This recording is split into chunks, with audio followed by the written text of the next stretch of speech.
Hello. This is Pete Oslin with the Bending Rules podcast. Welcome, where we talk about all things entrepreneurial and entrepreneurs come to share their stories. And today I have guest Monica Enand from happens to be from Oregon and did a startup in Oregon many years ago in Portland. She's involved in a lot of companies now, even some outside of the state of Oregon. But I'm really excited to have her on, and I don't want to really reveal too much about her journey myself. So I'm going to let her maybe just introduce herself, tell us a little bit about yourself. And then, after that, I just kind of I'd like to get into, the origins of your entrepreneurship and Yeah. how you decided to make that leap to start ultimately this company called Zapproved. And there may have been others prior to that. I'm not sure. That's what you're going to educate us on today. Okay. And I'll probably have a lot of questions. In fact, usually I ask like three questions in a row. All So right. you know how it goes. Like Yeah. I'm thinking of the next thing a little bit. But Okay. so Well, welcome and thank you thank so you. much for having me here. I'm so excited to be on the pod. Yeah. What a fun thing to do. Yeah. So yes, I'm Monica Enand, and the company, my first entrepreneurial journey was starting the company Zapproved, which I sold last year after running it for close, close to 16 years, which was a blast and the most amazing ride of my entire life. But as all these entrepreneurial journeys, there are ups and downs and crazy things that happen. Mine was no exception. I want to interrupt you just for a second because this is going to be a little different than what I've done before. Let's start with like sort of the end and then work back. So Okay. because since you just said that you sold the company this year, when you sold the company, can you tell us sort of company size and maybe revenues, if that's okay? Or if the revenue side is private, that's fine. I think that was private. Okay. Yeah, at the time we had about maybe 170 employees. So And company. we sold to a strategic. We were a market leading firm in the electronic discovery space. For legal tech fans out there, so we sold to corporations and the corporate legal teams. And when they are experiencing litigation, there's this phase of litigation called discovery, and our software helped them manage it. And we had a market leading product in the Fortune 500, and then we actually sold to another competitor in our space who had another portfolio of products, actually, some that we competed with and some more that they were able to sell. Yeah. Well, like I said, that was the end result. We both know there was a lot of things along the way that would have tripped you up, and we're going to get into that today. Yeah. And that you overcame, frankly, which is really impressive to get to a company that was 170, 180 people. I don't know many folks have done that. Obviously, you should be very proud of that. I'm sure you created a great culture. We want to talk about that too. But even stepping back a little bit before that, given now that you identified this is your first startup, Yeah. did you have prior to that, were there things when you're younger? Did you have influence into risk taking? That's a great first result. So congratulations, obviously. But it's a lot of times founders fail. Or did you have some things you did as a kid, or why then? And maybe tell us where the origins of your entrepreneurship came from. I don't know where it came from. I've reflected on this quite a bit because I don't think I saw myself as an entrepreneur for many, many, many years. I'm the youngest of four children. Okay. Immigrant family. I'm the first of the children. I'm the youngest child, and I was the only one born in the United States. And so immigrant family. And I think because my parents had come from to give us all better opportunities, like their idea for us of success was go to good college, join a good company, get a good job, and stay there and work there. And I did that. I was working for Intel in Oregon and loved working there. My parents thought that was a great thing to do. Yeah. And so when I quit and then decided not to go back and actually start something entrepreneurial, my mom used to introduced me at parties. Like if I went back to North Carolina, she would say, "This is my daughter, Monica. She used to work for Intel." I used to say, "Well, I actually have a job now," but she never wanted to because there was no brand recognition. There was no brand. She did. So it wasn't like something that was encouraged. But having said that, my mom actually started her own business. Okay. And my brother actually started his own company. So it was in the family. It was just, I don't think it just wasn't like, I think we have this kind of glamorized, romanticized view of in our society Yeah, of entrepreneurism. absolutely. And I just don't think that was how my family saw it. I think they were scared and Well, yeah. Well, nervous. you're highly educated. You went to good college, and you're well prepared. I mean, you have a great job, probably at Intel. I mean, how many years were you at I was Intel? at Intel for 7 years. Okay, so you're there 7 years, and this Hmm. is when Intel is doing It was really. doing really well. It was Yeah. doing At really the time. well, and sometimes I kind of look at these moments, and I find that it's easier to be an entrepreneur when you're like 21, 22, Oh, 25, I know. because your opportunity costs aren't the Yeah. same, right? But you Yeah. actually had to leave a Yeah. scenario where your opportunity costs, I mean, were it was a bigger trade-off, right? And Yeah. And I actually left because I had my second child. And my husband was working for Intel, is still now. okay, And two kids, two intense jobs. Back then that we didn't have any, we didn't even have dating, but like we didn't even have broadband, like we had dial up or something. So yeah. I don't even think we never worked from home. And so it was a pretty intense life. And I think I actually quit for my kids and stayed home Oh, for a few okay. years. But when I decided to go back to work, I thought I was always going to go back to Intel. And that's when I got kind of entrepreneurial and really Hmm. curious about software as a service and things that were going on in the cloud, and all these things were happening in Yeah. the technology world. And I was able to, like, because I was a stay-at-home mom at that time, I was going to school at night, but I was really able to like read and step back and see the landscape and see what was happening. Yeah. And that's what got me so excited about what was changing in the Yeah. world. That's a good point. And so that's kind of what spurred me to entrepreneurship. I think watching my brother, he also had started a company, and was successful with that. So that was inspiring as well. But I grew up in a family where I don't think anyone thought I would, or I didn't think that I would be a CEO or found a company. So when it finally came and I was like, hey, I want to do this, it was like kind of shocked everybody, to be honest. Yeah, but obviously didn't shock yourself, and you decided to do this, and so you have this appetite for learning, which is nice. I like what there. I mean, listening to you say this too, you had the space to think about it. And Yes. when I go back and some of the, like my first company being when I was in law school, yeah, I was busy with law school, of course, but I had a lot of space to just also just think about. I didn't have bills to pay like Right. you did. I mean, they're nominal, Hmm. and that's important, Oh, because I if agree. you're working 12 hours a day and you're at a job, you get home, you take care of your kids. What's your space to evaluate what's happening? Well, and I think you're just so heads down and trying to get things Yeah. done that it's hard to have perspective, Hmm. and you don't see like the big macro trends. I believe, and I don't know how you feel about this, but people ask me all the time about kind of like timing the market. And I always say, like, nobody can time the market. No one knows when things are going to happen. I don't even think like the AI experts knew that ChatGPT, like, Yeah. I don't think anybody knows when things are going to happen, but they know trend wise where they know, like, in some long-term time frame, this is going to change. Yeah. And so I think what you have to do is position your surfboard kind of in front of a wave that's happening, paddle out, and like hell, and then just position it. And then when the wave hits, you're there to ride it. Yeah. So but I think to kind of think about those macro trends and the big evolutions in technology and in the world, you have to have some distance from Yeah. it. Yeah. I mean, it's good to have worked in something, but I also think you have to have perspective and be able to lift up. So Hmm. it's funny that Hmm.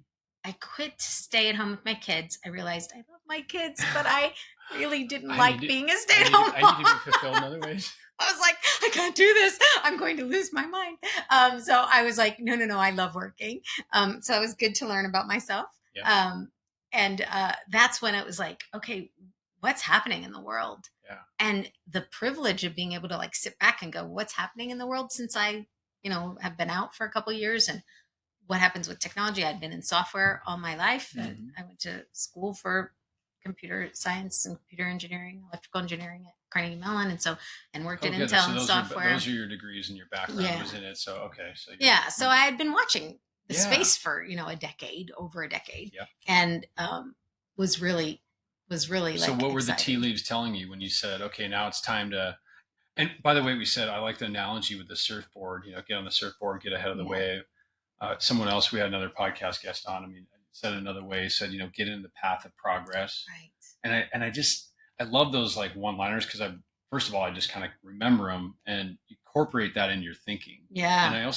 I think that's the pattern of some of the entrepreneurs that I've seen. But the other Yeah. pattern I've seen, and I don't know if this is relevant in your case, you'll have to educate us, is they tend to be in a domain and they deviate from that domain a little bit. Like they see something going on that domain, and so their startup happens, but it's de-risked a little bit because they're kind of adjacent to the domain. Yeah. Now that's not true of everybody, and I don't know if it's true of your situation. Nope. I didn't think so. You went to law school and I did not. Yeah. I didn't even. And because your product was to general counsel, corporate governance departments, that sort of thing, right? Absolutely. And people asked me all the time after they met me, they were like, wait, are you a lawyer? And I was like, no. I frankly assumed the first time I met you that you were. Yeah, most people did. Most people assumed. I mean, actually, I got pretty good at faking it. But when people would ask me, I would say, nope, I don't have. Because the way you sort of talked about your problem, yeah. I mean, I'm going back now to when you first started this thing. I think I walked in your office like, what year was that? 2008, 2009? You were 2008. So you start kind of in the recession, which a lot of good companies do, by the way. Now you're saying I'm not trying to time the market. But wow, that's kind of also a scary time to start something. It was a very scary time. But you were doing this legal hold product that was basically, I felt like selling to GC. So I just assumed that, this is what your background was. And, it's actually, I think it was an advantage that I wasn't an attorney because when we built Zapproved, which now you realize why it has a stupid name for what it was. Let's not talk about stupid names. I got one of those myself. Yeah. Afterwards, you're like, had I known how big this was going to get, I would have invested more in that name. Like I should have hired a marketing agency. I like the names. I don't know. Yeah. Well, I like it now too, but it's kind of a dumb name. Because at the time it was a horizontal approval platform. What you asked me, what trend did I get excited about? Yeah. Would you get in front of? I felt like, look, as long as I've been, the internet has been around and I've been working and we saw all kinds of, ASP model. We saw all kinds of client server type things. But what was happening in 2008 was massive investments by huge companies in the cloud. That combined with the development of, I don't have my phone with me, mobile and the rise of mobile. And those two things, it was like, okay, well, if devices are going to be in our pocket and if Microsoft and Amazon and IBM and all of these giant companies are investing huge amounts of money into building all this cloud infrastructure, then this is it. It's finally happening. Yeah. This is finally going to be like this idea of software as a service in the cloud is seeming real. And that to me was exciting. At the time I had a stupid idea. I thought, I had actually worked after Intel, after staying at home. My first adventure was to work in a venture-backed company. And while I liked being in that company and I thought our venture board was incredibly bright, I realized that there were times where the management team and the board were misaligned. Like they wanted us to do something. We knew it wasn't good. And we knew it was high risk, but they wanted us to take those risks. Mm-hmm. And I realized, boy, the venture world, they're playing portfolio theory. I mean, it's a power law game, right? Yeah. They have to have high returns. You and I have talked about, kind of, you got to go for broke. Yeah. And that's fine if you've got 10, 100, 50 companies in your portfolio or in your fund, and only one of them needs to succeed to return the fund, or, that's fine. When you're an entrepreneur, you have one company and that's it. And you are not playing portfolio theory. Yeah. And that's what I realized in that scenario. So when the cloud and software as a service, I was like, I told my husband, I'm just going to take a little money. I'm going to use our credit card and I built Zapproved and I funded the whole thing. And I literally put my credit card on, on AWS, and we just started building it. I got a couple of people together and we built it in my house. And we had all this kind of infrastructure for like customer support. I mean, there were 3 of us in my house. And I think I was spending like $600 a month on cloud bills. Yeah. But it looked like a real company. And we got all this feedback. And what happened is we went to beta in August of 2008. And then, as you mentioned, in September, Lehman Brothers failed. The banking, it was like we were on the edge of economic ruin. Yeah. And it was like, okay, we would pick something and be the best at it. And it should be not be discretionary spend because we're heading into this recession. Yes. And so we interviewed all of the people using Zapproved, and we found somebody, and I didn't even know what a legal hold was. And I was talking to him, and I said, "What are you using Zapproved? Can I ask what you're using the Yes. product for?" And he said, "I'm using it with my Fortune 500 clients on to manage track their legal holds." And I was like, "What's a legal hold?" Wow, that's interesting. I didn't even know. And he explained it to me, and we ended up talking more, and then partnering, and then launching a legal hold tool. And from that, I can say this now, although at the time I never told anybody, but from that moment that we had that conversation, was like the end of 2008. By February, we had redone Zapproved as a legal hold tool. We went to Legal Tech New York in February of that year. We had customers, large customers, massive. We had AIG on the platform within months of that.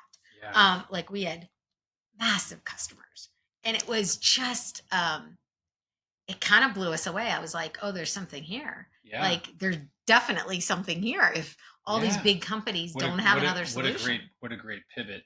And I mean, there's a subtlety in what you said there and what you communicated. And the subtlety was like, especially during those times, but I think it's true of any time really, even more so of those times, is there's no way this can be a nice to have. It has to be something that they really have to utilize in their business that day. And there's only sort of two paths, I feel like, for software, and sometimes this is overlooked. One is like, it's got to be something that you have, like it's just an efficiency thing and just makes me get through my process, or this is going to make you money. Like it's going to make me money. And if you're not in one of those camps really clearly, I think it gets really hard, especially in 2008, 2009, and other things get funded after that. And and the other macro trend that I knew why this was going to be, I kind of felt like, okay, this is the right bet of all the things we could pivot and focus on. This felt like the right bet because the rise in data, like the volume of data, people were doing this manually. Yes. That was what we were replacing, is manual processes, Excel spreadsheets.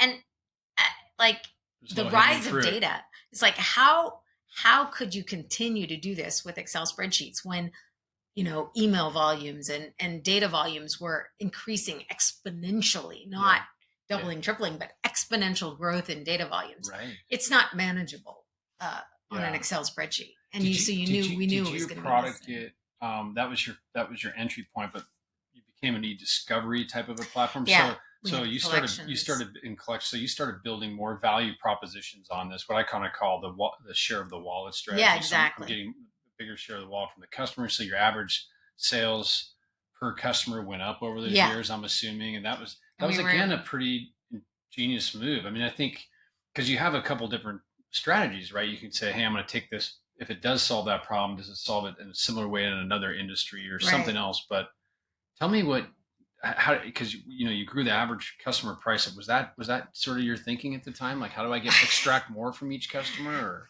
Yes, I would like to say it's brilliant. Think I had a great strategy. No, I think honestly, at the time, it was like, just survive, get this product that it was niche-y. We called it Legal Hold Pro. Again, brilliant naming. It was like, let's be very descriptive about what this thing does, because we're not going to spend a lot of money on it. We're going to be very niche-y, and we're going to get in and get this proliferated across the Fortune 500. And we became the market-leading legal hold product. And then, honestly, it wasn't, I mean, I wish I had thought of it, but it was sitting with our customers. I was 2014, and I was at Legal Tech New York again. And you've been probably. And, when you go to these trade shows, you're sitting in this hotel suite, and you're having meetings literally back to back to back with your customers and prospects, and salespeople are bringing in prospects, and you're just listening to them and talking to them and hearing all their feedback. And you have 30 of these in 3 days. And you're going to dinner. And I came back from Legal Tech New York in 2014, and I realized we had to expand our product line because the customers needed more from us. They trusted us in the cloud. We were their in many cases, we were their first cloud product that they had ever bought. Yeah. And now they were, it went from, we're nervous about the cloud when we first started selling to them, to, oh my gosh, we're getting told we have to do more in the cloud. We have to. In that period of time. And you're our trusted partner, and we now need to do more. And that's when it was like, okay, I had kind of done some angel funding and bootstrapped the company for a while, and then did a couple angel rounds, got to cash flow break even, growing organically. And then in 2014, I said, we're going to have to raise money and actually expand the product line. And that's when I had the first private equity partner. By May of 2014, we ended up with a private equity team doing a minority investment. Yeah. And that's when it was like, okay, we're going to have to, we added collections, and then we added discovery product. But that was all an evolution, really pull from our customers, not strategy. Yeah. But it manifests in a product strategy. I mean, ultimately listening to your customer there, figuring out where the additional pain points were, and also just the customer acquisition goes way down, right? Now you got a customer that trust you and will pay for you. And it's just amazing what you're able to extract there. You kind of glossed over these things pretty quickly, but these are sort of important decisions for entrepreneurs, like inflection points, like you said you did a couple angel rounds or whatever. Yeah. So what was your thinking then? Because you did the credit card thing. I'm always curious on the seed capital, right? Like where you get the seed capital, how did you start this thing? So you're just credit card in it, but then you're like, hey, we need to do some angel rounds. So you do a couple of these small angels rounds. And what did that help you do? Like, what did that accomplish for you? Survive. I think, to be honest, I was incredibly naive because I came from an engineering background, and I had not ever sold anything, built a sales team, built a marketing engine. I had not done any of those things. I built products, and I knew, and I looked at it from that point of view, and I kind of said to my husband, like, I think I can build this fairly cheaply and run this fairly cheaply. Well, that was right. But of course, I didn't take into account the sales and marketing costs. Yeah. And so when I originally went to him and said, I want to own this outright. I don't want investors. Like, let's just set aside this. You shifted that thinking, like, let's just set aside this amount of money. And I almost felt like a gambler, because I think it was at first I was like, let me just have X dollars. And he was like, yeah, go for it. I'm, proud of you. This is awesome. Good job. Gambler. Let me gamble the money. No. And then I kept coming back and saying, hey, it was funny. I was like, I need 25K more, and just 25K. And every speech was, I just need 25K, and then we're going to be fine. And I think I did that like 4 times. And finally he said, hey, do you know the last few times you've said you just need 20? He said, no, I'm all supportive. Like, I want you to do this, but every single time you've come back and said you needed 25K more, like, it's never 25K more. Like, what is it? And that's when I realized, oh no, it's going to take more money to get this thing off the ground. But we had good, At that point you have customers, some traction. Yeah. And my immediate thought was, oh shoot, this is going to take more money and I don't have it. I think I'm going to have to shut this thing down, because it was 2008. And I was like, oh my gosh, I'm going to have to shut this thing down, because nobody's raising money. Nobody's doing anything. Nobody's funding anything. No, it was rough. And I was on the phone with my brother, and I was talking to him, and I said, and my team was like in the other room, and I was whispering, and I was like, I have to shut this thing down. And it's an awful economy. And I have to tell these people they have to go home. And like, what am I, and he said, why are you shutting down? You're having all this success. Like, and he had said, like, I can tell you're onto something. And he was like, give me your bank account. I'm going to wire you $50,000. And I was my brother. And I was like, what? And people believe in you. He said, I'm serious. And I said, are you serious? And I didn't have like a convertible note or anything. I wasn't raising money. Yeah. He just wired me $50K. And I was like, okay, we're going to keep going. And then once I realized, I called my lawyer and I was like, hey, I took this money, I started spending it. And he was like, yeah, we need to paper that. And he was like, you need to. And then that's when I was like, wait, I need to raise around. And so I started and back then, boy, a lot of rejection, because it was a tough time. And it was a tough time. And I think, I didn't have much going for me in terms of, I was like a middle-aged stay-at-home mom. Like, it was starting this company. But you kind of downplaying a little bit. I mean, you'd built the product, you had customers, and some of those were big name customers at that point. We didn't have quite at this point, we had the product and we were getting people to use it, but we didn't have customers when I first started angel funding. And so that was tough. So that was basically like your seed stage, and this is 08, 09. Yeah. And for those that haven't been around long enough doing startups, that was a very difficult time to be doing that. And, maybe there's a little bit of equivalent in the last year or two because VCs have pulled back. And so people are sort of learning that, wow, this isn't, it's can be very challenging. And at that time, and I don't know if it's still like that right now, but the term sheets, like I ended up getting some term sheets from kind of angel funds, and they were awful. Like it was like 3x liquidation preferences and crazy things like that. And I, was like, okay, we're not going to do this. Like there's just no way. So it was really, a lot of coffee chats, a lot of conversations. So how did you find excuse me, but how did you find the angels then? Who were the ones that came through? What it turned out worked is people who had built companies before and knew that they, kind of had seen the movie and gave you reasonable terms. Yeah. And so I really got a lot of CEOs, ex-CEOs and ex-founders that had exited their companies and were, happy to see me succeed, I think. Okay, but you got them, but how did you get to them? Like this is a thing like a lot of people we sort of overlook in these conversations, but how do you get to that contact and that relationship? So I would say the first was my brother. Then I also went to like all the people I worked for. Like I had all the VPs of my division at Intel. They all then started writing checks. So like I had quite a few of the executives that knew me from Intel had a history with you. Started writing checks. And then it was like, okay, now I got to find other people. And I think Portland has a pretty great, entrepreneurial organizations where you go and kind of network and but it's a lot of one-on-one. A lot of energy. It's a lot of one-on-one conversations. You're a high energy person, so you're able to sort of sustain and do that. Okay. So that's really good. But you said something that I don't think most people understand per se.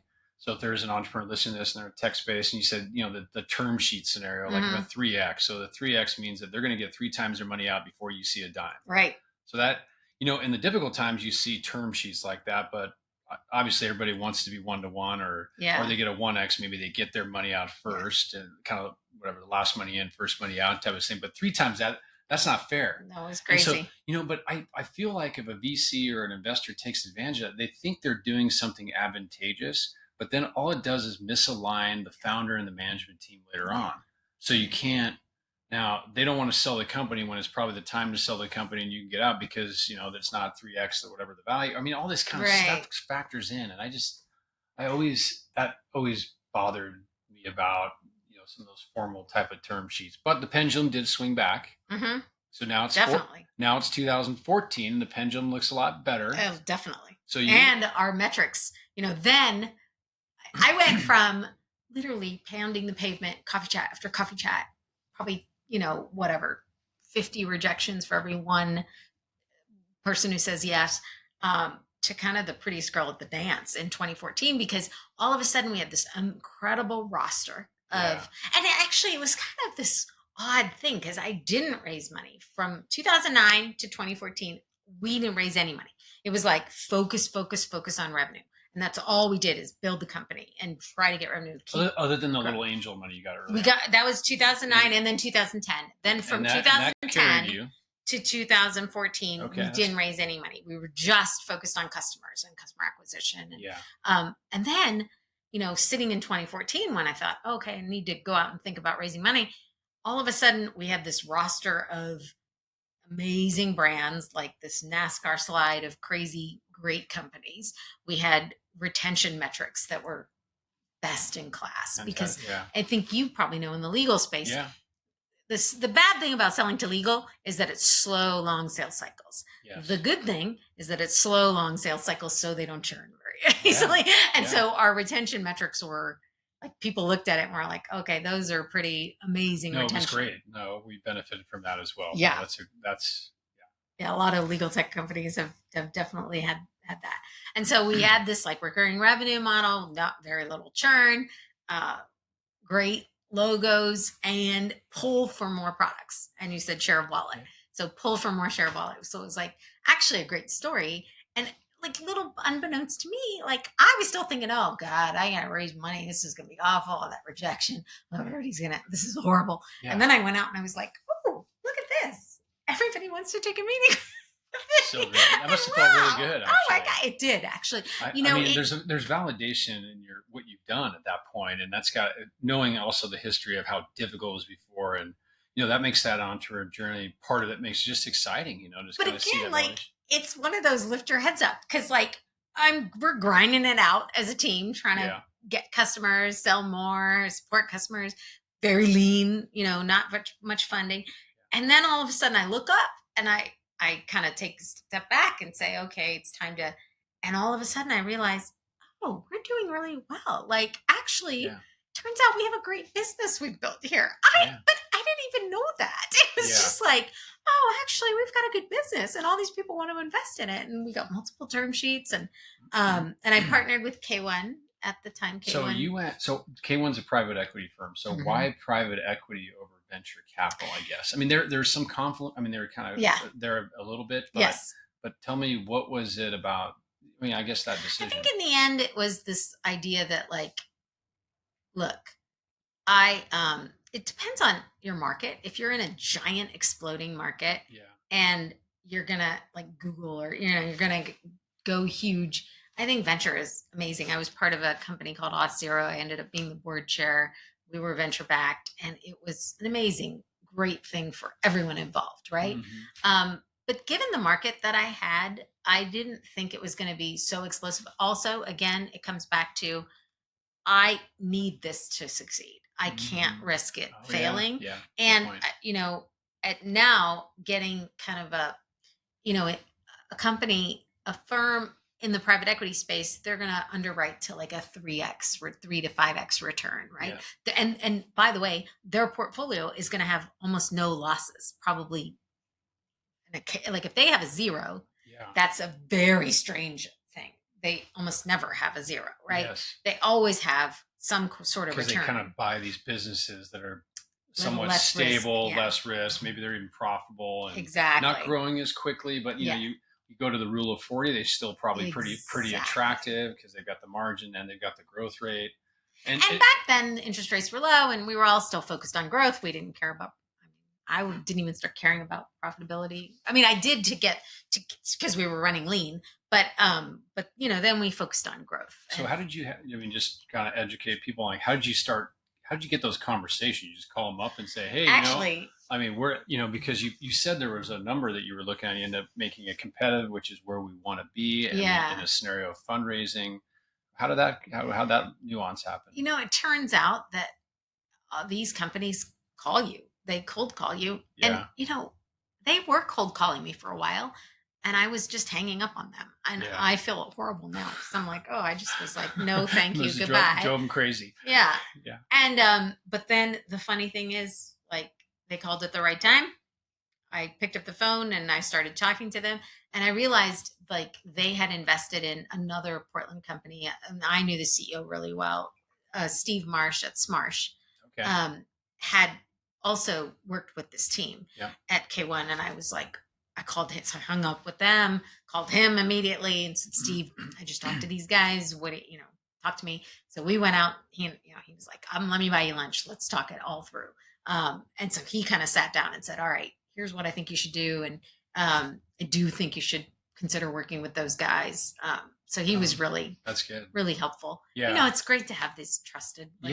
Because private equity, sometimes it's not a great reputation, right? So this is why I was so, looking forward in part to interview you, because not only did you take the private equity in, but you stayed with the company until the ultimate, another culmination. Maybe there's some de-risking that went on in that round, but basically you were there till, just like you said, just this last year when the company sold. And did you ever take other PE funds prior to that? Or? No, so that was the first institutional funding in 2014. Okay. No, not prior to that. Prior to the 2023.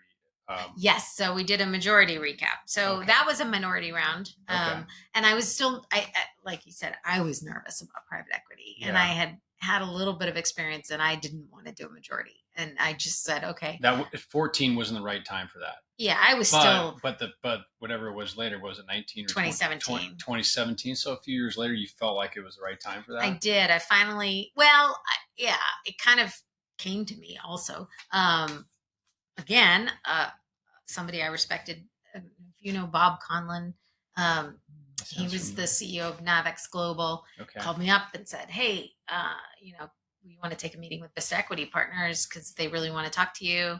And I said to him, Bob, if you ask me to take the meeting, I will do it for you if that helps you.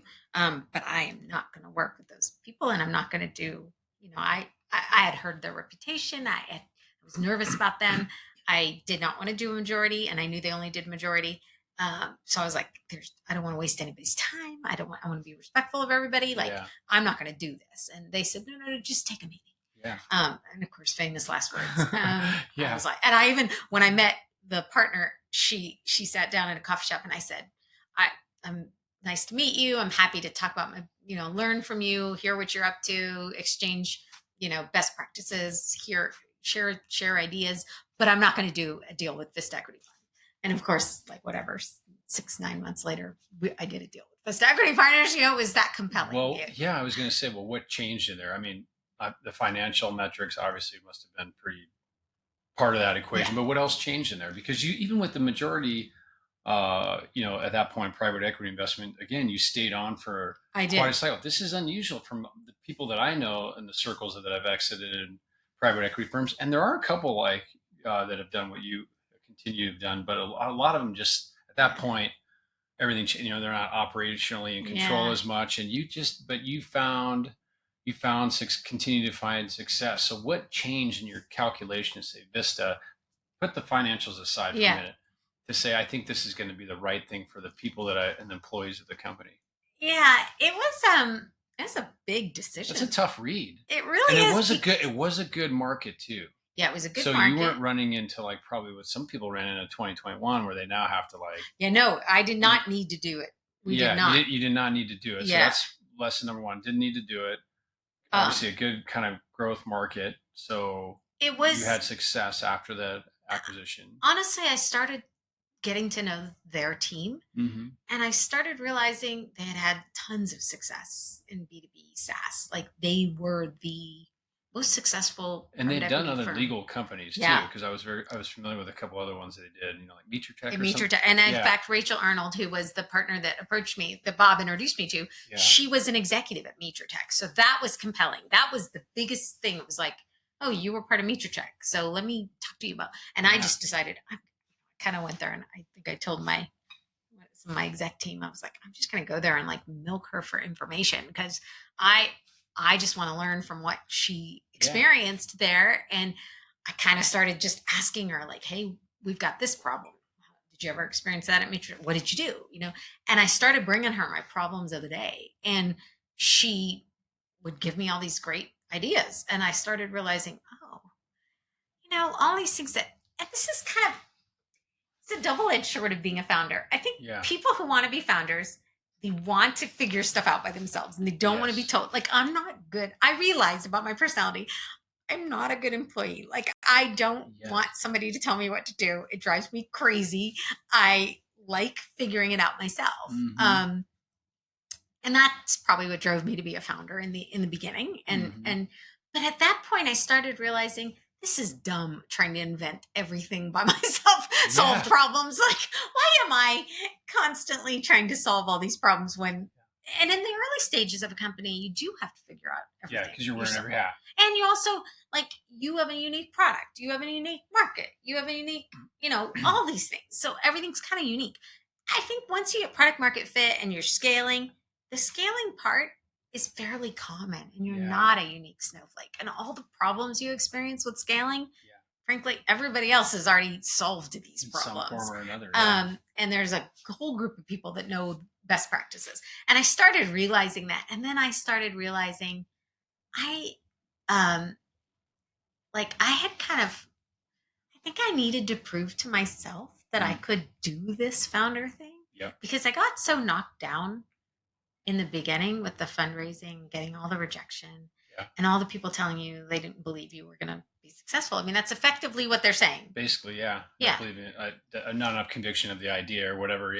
Or just, we don't. I mean, I had people tell me flat out, like, I don't think you are going to be successful. Like, wow, I don't think I would bet on you. And it was just like, oh, geez. So you know what you did? You developed what I think is very common, is that chip on the shoulder. And so I was talking about this the other day to an entrepreneurial class, where I said, like, I was going through the ingredients of what I thought were the characteristics of what now interviewing entrepreneurs, what I feel is necessary. And one of those was I said the majority seem to have a chip on their shoulder. Yeah. So if you come from like a family that doesn't have a lot of resources and things like that, maybe your chip on your shoulder is like, I want more in my life. So I'm going to work way harder than everybody else. So it's kind of like the athlete scenario. Like this is the way out of this, my home life or whatever it is.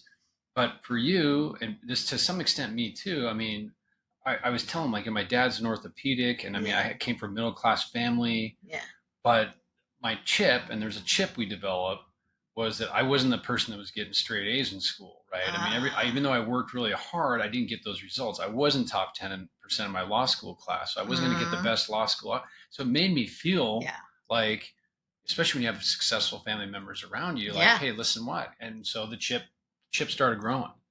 Yeah, and I think for me, it's so we now have those people or circumstances, however you look at it, to think, But I think when I was getting back to the ingredient thing, I mean, to me, you got to have that ingredient a little bit. Yeah. So it's cool that you kind of came back to that and you said, I was like, no, I'm going to do this. I'm going to show people I can do this, and that you're the one that made the mistake, essentially. Yeah. And I think, yes, it was like, I mean, it's so funny because I was like, I'm proving all these people. And my husband was kind of like, who do you think you're proving this to? And then finally I was like, oh, I guess it's just myself. I guess that's the only person. Ultimately, it comes back to that. Yeah. But early on, it's good to have a little bit of the fire. But I would not. I definitely wanted to prove to all the people that the naysayers, that I could get it done. And so, I felt like at that point I had kind of proven that. And what I realized that partnering with Vista, that chapter could be about becoming a world-class CEO. And it was like, there's something that this private equity team and all these portfolio CEOs, they're constantly exchanging ideas. There's some special sauce that they know about a lot of things that I want to now accelerate my learning and accelerate my skills as a CEO. And if this can be the kind of vehicle to accelerate my skills, I'm going to do it. So that was like the personal reason. There was also, it was a great exit for investors. It was great for employees. Employees got to cash out. And, I had employees that came up to me and said, I paid off all my student loans. I had employees that said, I bought an engagement ring and I put a down payment on a house. Like, I don't know. That's the best part of the whole thing. That's gotta feel great. It's the best part. Isn't it the best part about it? Yeah. And then you create a work environment also they're able to work in all those years and enjoy. And I mean, obviously you must have spent time on the culture, and you had a great culture and all those things, and rewarding employees. I mean, that's what I have trepidation around once the ownership control changes, because those sort of things may not be prioritized as much. I mean, especially now you hit a tough part of the road, like the efficiencies become a factor. So what kept you motivated from 17 until pretty recently to sort of stay in the game? Because that, again, I think is, not the typical use case, I would say. No, it's and not. And there's another probably payoff at the end of this again. So there's they make sure we're aligned. Yeah. Yeah, of course, that makes sense. But at some point,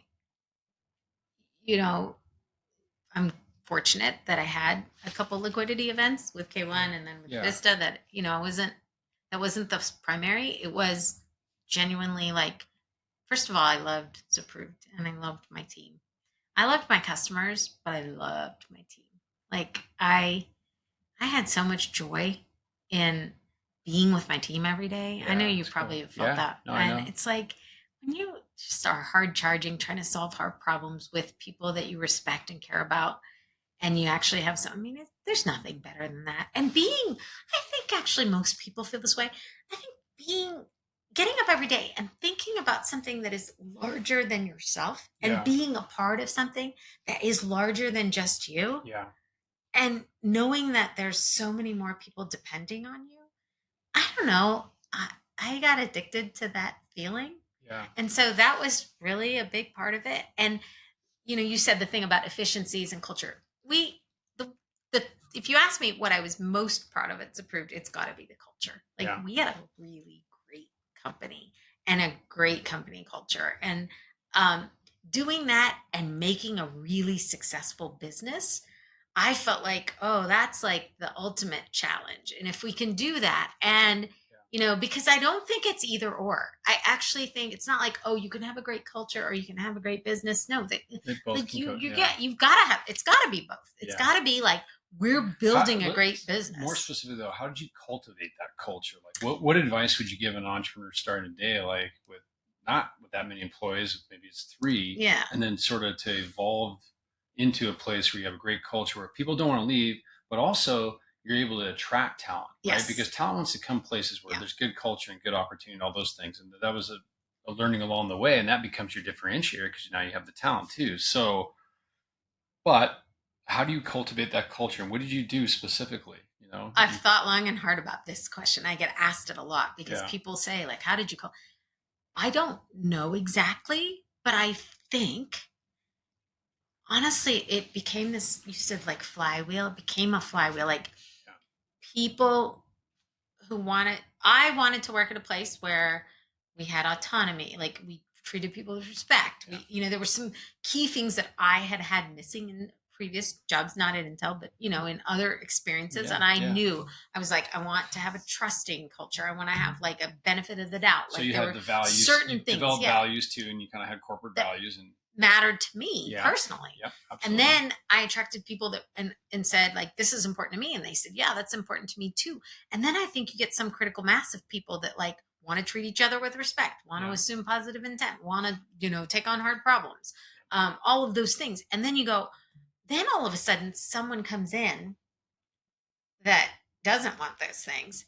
And I think, I hate to use this analogy, but it's like the cancer that and then the healthy cells Oh, like attack the. you're basically using a metaphor that one of my other guests used. The special forces person that then started a company. He said, our culture is our immune system. He had later said that. Yes. He goes, it became the immune system. All these things. I love that articulation because it's true, and I feel that a lot of entrepreneurs are solving the problem, but they're not thinking about the other problems can be created if you don't have a good culture. Right. Bad hires, higher turnover, not quality products.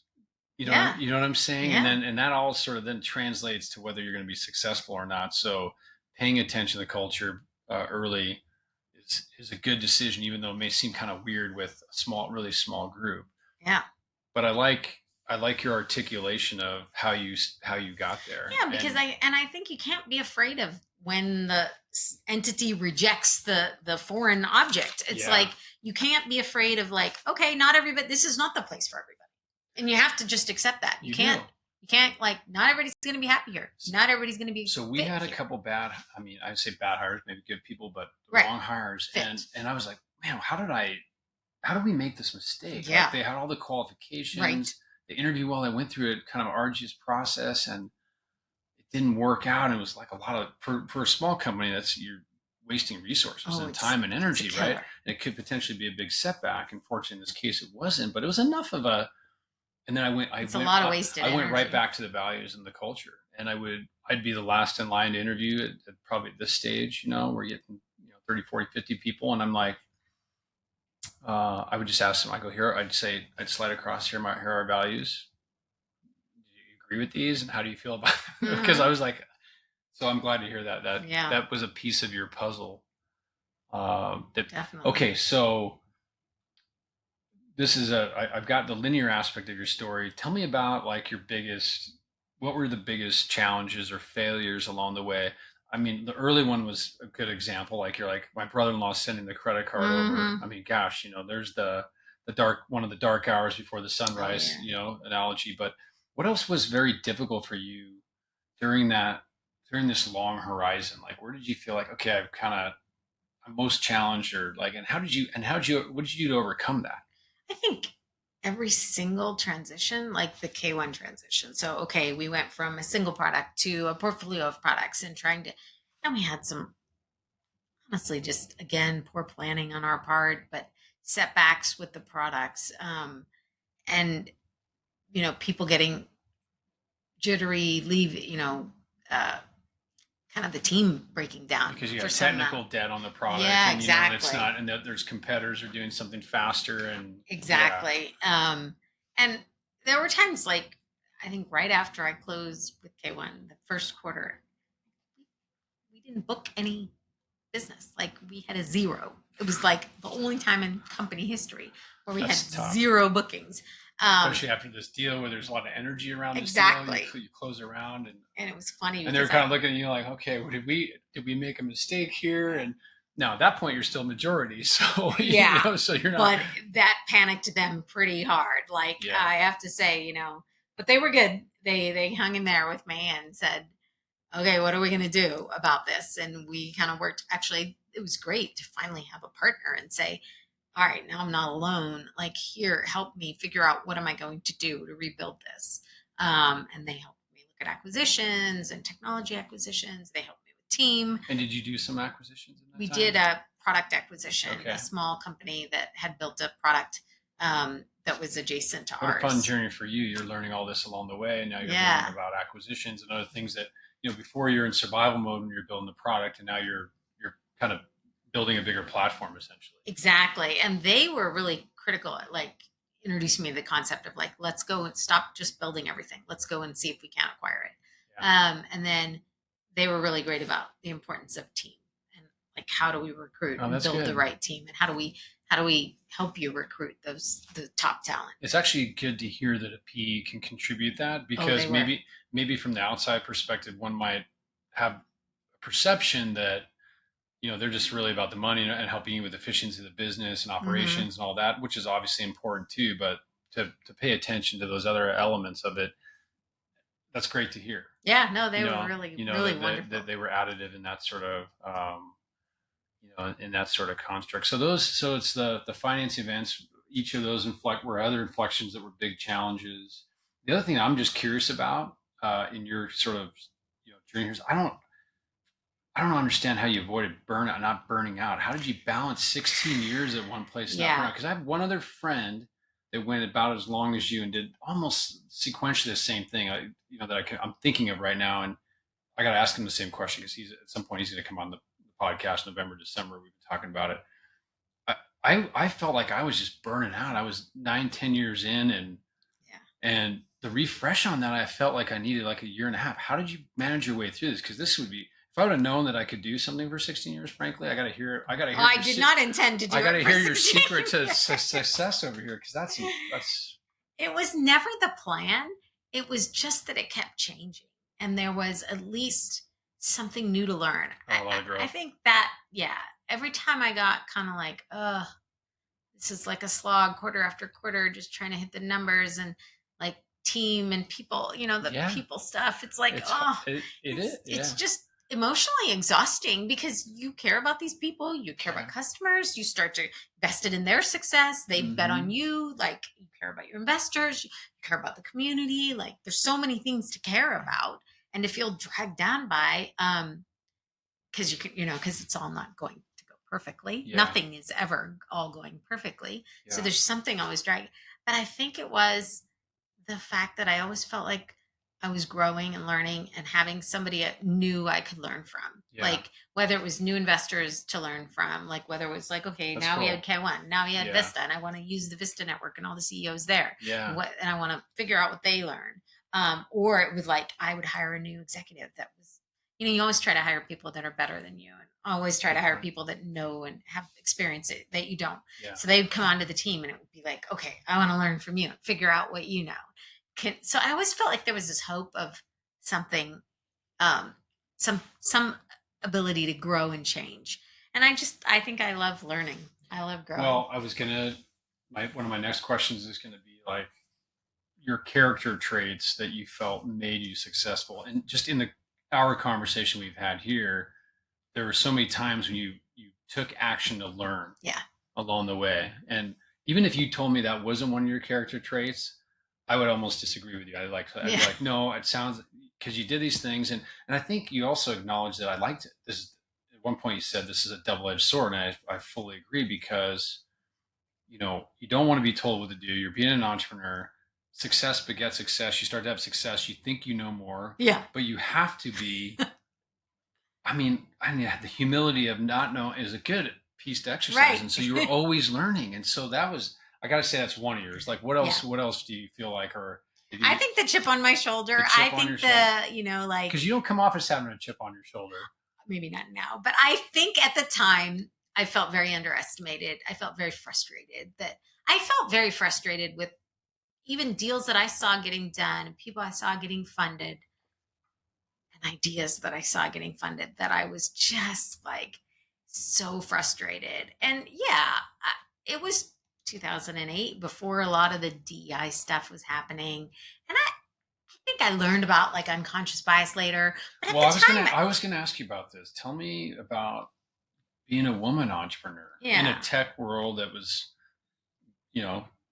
man heavy in a lot of regards, especially engineers. You probably had seen this a lot of your career, Oh, definitely. And so now I'm guessing that kind of factored into being your chip, but what a great inspiration you are for other women. And so how much did that factor into your like psyche of being successful, representing, honestly, that perspective, I don't think I realized this until later, but like one of the things, in all those coffee chats trying to raise the first angel round, and meeting with all the CEOs and entrepreneurs, I would say more often than not. And, you start doing these and you start knowing what questions people are going to ask. Yeah. I will tell you that I got asked so many times where my children were and who was going to take care of them. That's got to be annoying. Oh yeah, because I'm sure you were not asked that question. I was not asked that. I was asked it every single time. Almost, I would say 90% of the time. I got a little goosebumps here, because I've said on the podcast before, I have a daughter and I think she's creative and she might be an entrepreneur. If she's not, that's okay. It doesn't matter what she does. But I got goosebumps because that would create a chip on my shoulder. I think, luckily, I think a lot is kind of been talked about in our society, and I think people wouldn't ask that of women now. Yeah. But in 2008, it was asked all the time, and it was just kind of the basics of like, and are you going to get pregnant again, and are you like done having kids, and all that stuff. It was like, and you're like, no, I'm as all in as anybody else in this sort of endeavor, And also the people telling me that they didn't think I should do it. I mean, I had people actually say, that's annoying too. Like, do you want to find someone who could, run this? And part of it, I thought, oh, that's because I'm an engineer. Maybe they think I'm, an engineer and not. But I think that, that was part of it. I'm, a 4'10" woman of color. I was a stay-at-home mom. I don't think that I just think though there was a lot about me that didn't fit their idea of what, and like, for instance, like I did some of these competitions, like these angel competitions. Yeah. And I didn't get funded. And like this guy who was doing t-shirts, I just remember at this event and I kept thinking, this t-shirt guy is terrible. Like, I don't understand. And his company went out of business. Like, he got a lot of funding. In fact, even some of the investors that invested in me actually invested in him too. Yeah. And he was like, you kind of have these cohorts of parallel people and then their company was out of business in like 9 months. And I was like, I could have guessed that. But I don't know. It was just frustrating. Yeah, no, without a doubt, I could see that being the case. And I'm assuming though, as time went on, it became easier though. By the time you got to your minority round, now you're like you said, you were kind of like, wow, now I'm the shiny object that people do want to invest in. Yeah. So, and I'm saying no. And I think people need to understand this too, because as hard as that was, you overcame it. Women or men, I mean, you're going to be in that scenario. All entrepreneurs. And we're both trying to advise some entrepreneurs now, and I know you're talking a little bit about what you're doing now. You're on some boards and you're kind of going through that, and all entrepreneurs experience that. You experience it maybe a 3x or a 4x. Yeah. But your perseverance got you through that. Yeah. Right. And I also think identifying the problem really early got you through it. The legal hold problem. Yes. Do you know what I mean? Like, oh yeah. I think you did something pretty narrow, actually. And I don't know if I would have valued the company being that big, just seeing what you were doing at that time. I know. That was actually. I mean, that would have been one of my reservations. You know, honestly, it was for a lot of people. But gosh, it became so big. Yeah. So that's an inspirational thing. Like, don't get caught up in the, hey, you got to solve all the world's problems right away. No, we were just trying to not die. At that time, it was like, how do we not die? Okay, people have this problem. I'm going to solve it for you. And I was not. We did not sit around going, oh, is the TAM big enough? Like, we weren't sort of like having these conversations. Yeah. It was like, how do we not die? And it was like, all right, solve this one problem. And then it was like, okay, we have this roster of great companies and we can do more. I mean, we're believe it or not, we're getting to an hour. These things go so quick, but I just want to come back to one thing because I just felt like you had this, um, lack of a better word, the serendipitous thing happened with your brother making investment. Were there other things along your journey that were just sort of, I don't want to say blind luck, but just like really fortunate? Like, when people come into your life, like, I was asking this a couple other entrepreneurs, and I was like one of our guests, I'll just kind of paraphrase this real quick, but he was on his way, leaving his dorm to go. I mean, he's having a slice of pizza, and he walked by a guy that walked by him, said, "Hey, why aren't you going to this MIT Lincoln Labs thing?" He's like, "It's the last day," but he goes, he gets a job there, and then he starts to start it from there. He wasn't going to go. Right. So like, there's got to be some good fortune along the way. Yep. We all know that, the luck. So was there a person that just kind of kept you going in this time? That, I don't know. I'm just kind of curious. Do you remember anything like that? Yeah. One of the key things that was funny was when Zapproved was, we had gone to beta, we had all these users we were just free product, and we were just in beta and trying to see who was going to use it. We decided that we would compile a list of all our friends and create this email and ask people to give us feedback. And there were 4 of us at the time in my house, and we all just like made the list of our friends. And this email went from me to my mother-in-law, so my husband's mother. She forwarded it to her best friend. Her best friend forwarded it to her son. Her son forwarded it to an employee of his. Dang. And that guy ended up being the guy who was using it for legal holds. And so we ended up seeing this guy using it. And then I said, "How did you find out about Zapproved?" And I was like, "How did you find this thing and start using it for legal holds?" And he was like, "My boss sent it to me." I was like, "Who's your boss?" Yeah. And he said, "This guy." And I had to trace it all the way back to my mother-in-law sent it to her friend. And it was just like this wild thing. It was like, it's like meeting your dad at the airport. It's like, I don't know.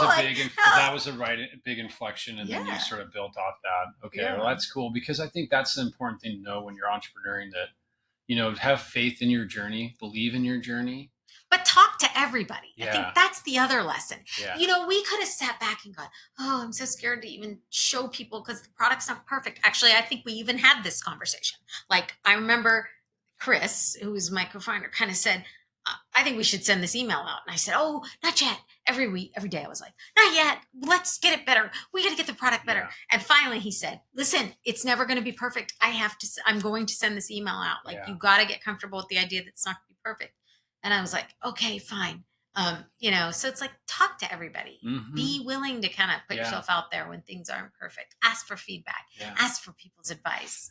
You never know, listen. You never know where that customer or that connection is going to come from. And exactly. And just sort of building off this a little bit, I was thinking as you said that, I think the same applies when you're raising money early on. Yes. You can't be like, you're going to be discouraged, especially if it's your first startup, because you don't know anyone. People don't know you. So they're not going to necessarily trust you. Like if you went to did another startup right now, everybody like, "Oh, Monica, what are you doing?" Yeah. Like it'd be a lot easier. Absolutely. But that first one, even from third or fourth that I've done, in the fourth here, the last one, I remember I was having this. My dad actually made an introduction because he was one of our seed funders, and I was too. And I called this guy, and he's like, "Hey, I'm just meeting with you because your dad is a friend of mine. Like, if you want to come and meet with me, that's fine." I was driving on my way to Seattle, and I had to go out of my way to go to Gig Harbor to meet with this guy. Wow. And we're doing a pretty modest round at this point. I want to, by terms of technology anyway, let's call it 650, 700 or something like that. And I was like, I go, "Yeah, okay, it'll help me work on my pitch. I'll just come by and, we'll chat." That's that type of thing. Mm-hmm. You know where this is going. Like I get done with a meeting, and he gets on the phone, calls like a chief marketing officer at some law firm that was one of our pilots. And they're like, "No, we love it. It's going great." He invests. Wow. 3 of his friends come and invest. They invested every single other round that we had to hold their position. Yeah. And I was just like, these aren't people I knew. So people assume like, okay, you've done this a few times. You go out and get your next angel or whatever, or talk to the angels again. It's not always that person may have moved on. They may not be doing that stuff anymore. You don't know. No, you don't. So I think your advice is very poignant there. I like that. Well, hey, listen, Appreciate having you today. This is, as you know, is a give back project, and you're helping to give back and encourage entrepreneurs. I hope someone, and I hope many will find this and use it to, overcome a challenge they're facing or be inspired by your story. Because me not knowing the details of your story, this was actually really great, and I gained insight from it as well. I'm gonna Mhm. just end by. Do you have any parting advice or that you can think of that you would give to an entrepreneur out there? You've given a lot, but thank you if not. And Yeah, no, like I said, it was the most amazing journey in my life, and well, I don't want to do it again. I can't imagine who I would. It's changed completely who I am as a human. yeah, I am so grateful that I had that journey, and yeah, so it's so rewarding in a way that I don't think very many things can be that rewarding. yeah, So hang in there for all the entrepreneurs out there, and yeah. Well, yeah, you're giving back in a lot of ways, and I'm sure not only do I appreciate that, I'm sure the boards and the companies you're working with do as well. So I'm having a lot thanks, of fun too. thanks again. Thank you. Really great to sit down with you. It's a lot of fun. All Thanks so right, much. cheers.